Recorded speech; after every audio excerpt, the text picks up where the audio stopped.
今天我来做一锅虾，给你看一下这个虾。哎，这是我们家的这个虾，很漂亮。我教你做啊，葱姜蒜，哎呀，哎，放点虾。哎呦，哎我去，哇，冒烟了就。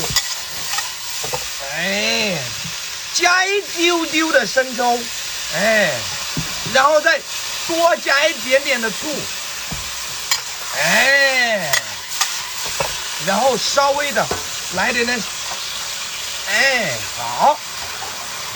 家里面要是有番茄酱，放上一点，吃起来回味起来有点的小酸甜的这种感觉，就是这种，很简单。